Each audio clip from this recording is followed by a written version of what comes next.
Well, good afternoon. The Keeners, Marvin and Margie, are here today. We've been looking forward to this interview really for quite some time, and now the time has come, and we're going to hear from both of them. They both had successful careers, and they'll tell us a little bit about that today. Margie, I remember you telling me that you grew up in Tulsa. How did you decide to go to Birmingham Southern College in Alabama? Tell us about that and about your career choice.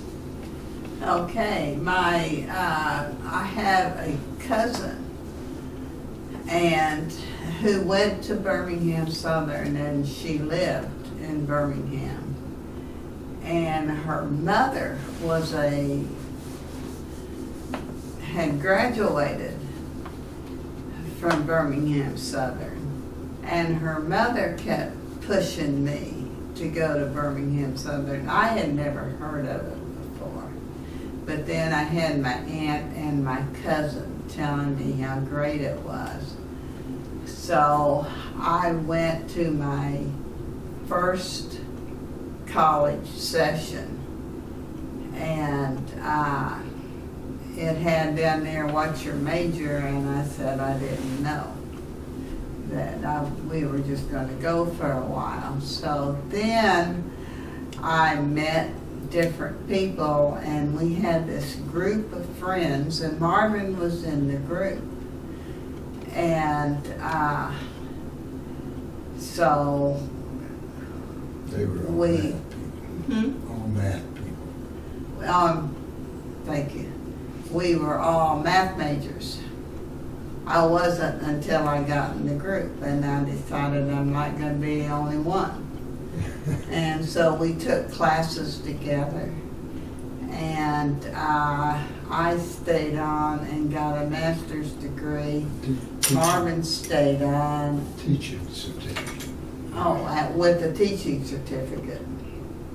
Thank you. And, but I forgot where I was. Well, that's what you got in college, and then we got married. Right. And then we got married after we had been through the courses and had the degree that went with it. And he stayed on, and I dropped out and became a homekeeper for a while, and then I was a mother, being a homekeeper for a while. Yeah, you're a little ahead. You're doing fine. Oh. But when we first, right after we got married, you taught at Prairie Home, Missouri. Oh, that's right. And that's where the story was. That's right. You want to hear this now? Yeah. I taught in Prairie Home, Missouri. I was the math department in Prairie Home, Missouri. And I just loved those people. I mean, and they worked hard, and they knew what they needed. I had a class, and I walked in on a Friday morning, and there were only females in my class. And I said, what happened to all the males? And one girl said, she goes, Mrs. Keener, it's the first day of deer season. So I sent the girls home so they could all get a deer to put in the freezer for the coming year. So, Marvin? Yes. What about you? You approached college with some ideas that you had about what your future might be like. Yeah, and when I went to high school, the big deal, the thing everybody was always in the newspaper was we were going to go to the moon. Going to go to the moon. So I wanted to be an astronaut. I wanted to be one of the guys that went to the moon. And I thought about it a while, and I decided that the thing to do was to major in physics. And now in retrospect, we didn't have counselors at my school. And so nobody was there to tell me that it might be better if you learned to be a pilot. But anyway, I went to college to be a physics major, and I did fine in the classes except for the labs, and I was an absolute total klutz. And in fact, the physics teacher said one time that if me and my lab partner burned up one more ohm meter, we were going to have to pay for it. So I decided physics probably wasn't for me. So for reasons I'll never understand, I thought maybe chemistry would work. And chemistry was even worse in the lab than physics was. And by that time, I was a junior, and at Birmingham Southern, you had to declare a major. And it had to be a major you could complete in 4 years. And so the only thing I had that resembled any of that was mathematics. So I said I was a math major, having no idea what that meant. And turned out to be great, except when I graduated,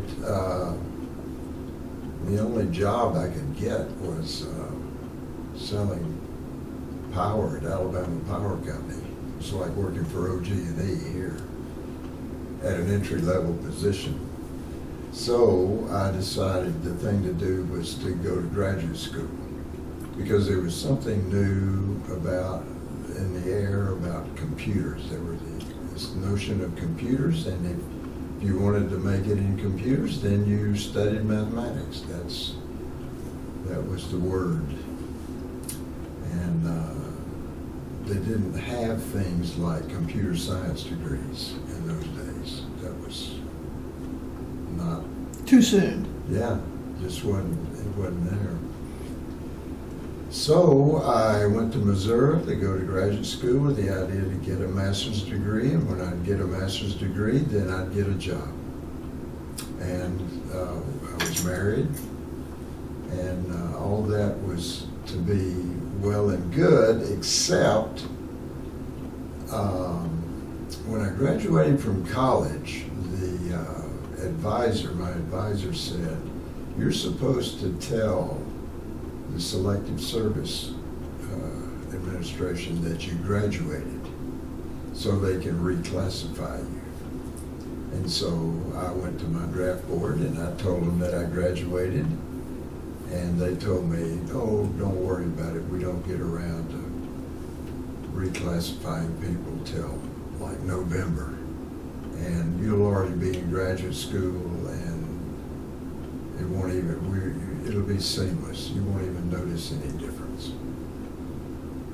So that's fine. We said our wedding date was the 28th of August, and about the 1st of August, I was coming home from work, and I thought, why don't you just go by the draft board there and be sure everything is the way they said it was going to be.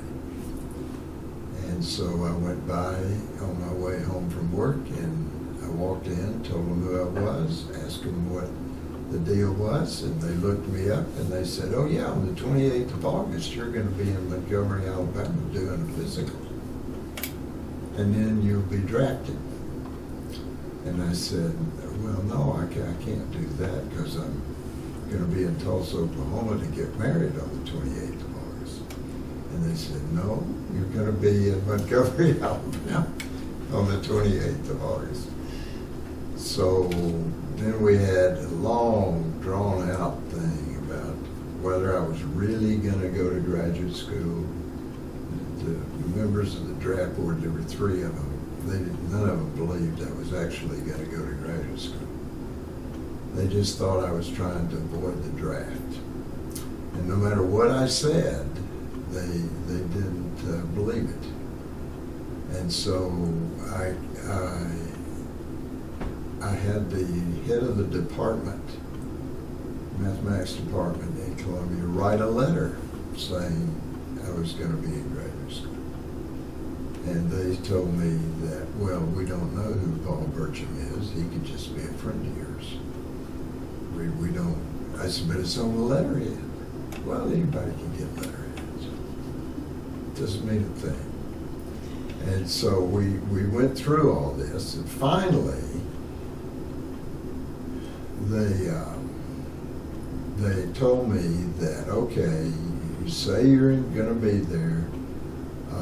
You convince us by the 1st of October that you are actually in graduate school. You convince us of that, and then it'll be all right. Otherwise, you're gone. There won't be any discussion. We don't care if you're married. We don't care if you have kids. We don't care any about these other things. You better convince us. So I said, fine. So what do you want to know? And they said, if you're actually in graduate school, you can figure that out. So we got married on the 28th. She started working on that Monday. And I went around to the business of finding out how to convince the draft board. And, everybody in Columbia, they didn't know. I mean, I went to see the dean of the graduate college, the dean of arts and science, the president of the university. They said, we have no idea. We don't know what to tell you. Somehow, I wound up in the registrar's office, and I said to the registrar, and he said, oh yeah, it's a stamp. Bam. He had a stamp in his drawer. He just stamped the note, and Voila. it all worked. But nobody told me a word about that. But anyway, I really enjoyed graduate school. Graduate school was wonderful for me. For a person that had no clue about math except that I could do it, it was like an eye-opening experience about how all this stuff fit together and how it all worked, why it worked, and all that. I just found it marvelous. And when I got my master's degree, Margie was pregnant with our daughter, and the deal was that I'd get a master's degree and go to work.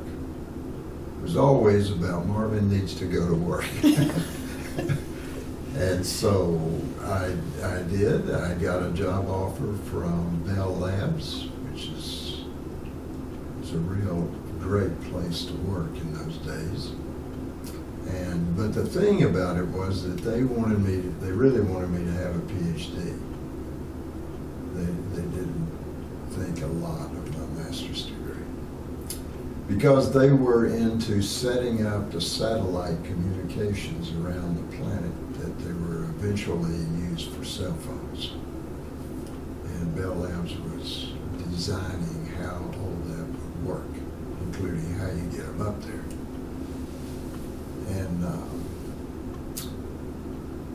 But like I said, they wanted you to work 4.5 days a week, and then the half day, then you go to school to get a PhD in mathematics. I'd already spent some time in graduate school. I knew that wasn't going to be near enough for me. So I decided to stay and get a PhD in math, and then go to work for Bell Labs. And all that worked out pretty well. I graduated, though, in December of '69. And in July of '69, they landed on the moon.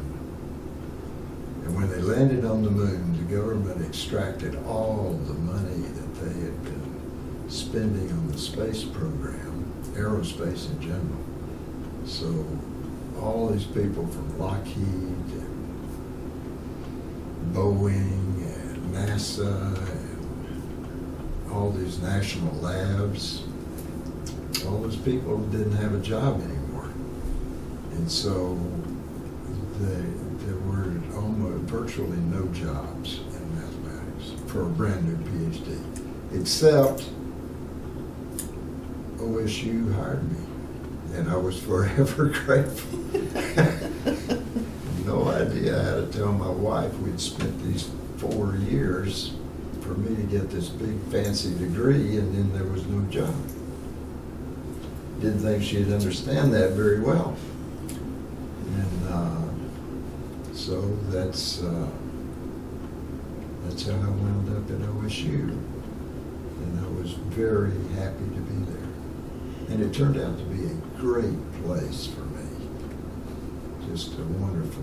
Well, Marvin, it's well known that you had a long and very significant career at OSU in Stillwater, even serving as acting president of OSU for several months. Yes. Why don't you tell us about that?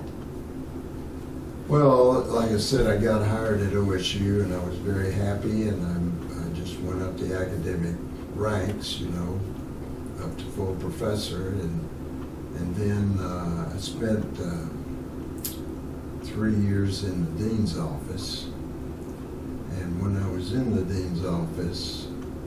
Meaning you were the dean? No, I was No. not the dean. I was the associate. Associate dean, okay. But I was in charge of academic affairs. Gotcha. As opposed to a bunch of other things I could have been in charge of.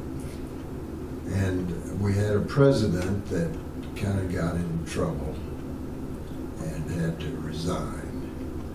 And so they chose as his interim replacement the guy that was the academic dean, academic vice president at the time. A really great guy. And he asked me to be the acting vice president of academic affairs. I don't know why he did that, but he did. I think there were reasons. There were lots of other more qualified people, I thought. But anyway, I thought, well, all right, I'll see what this is about. And so I think everybody thought he would become the president, but right at the time that was to be decided, he got to be president at Texas A&M, which is where he had graduated from. And so it was like going home for him. He didn't even think about it. He just went. And now they needed another president, so they were hiring another person to be president.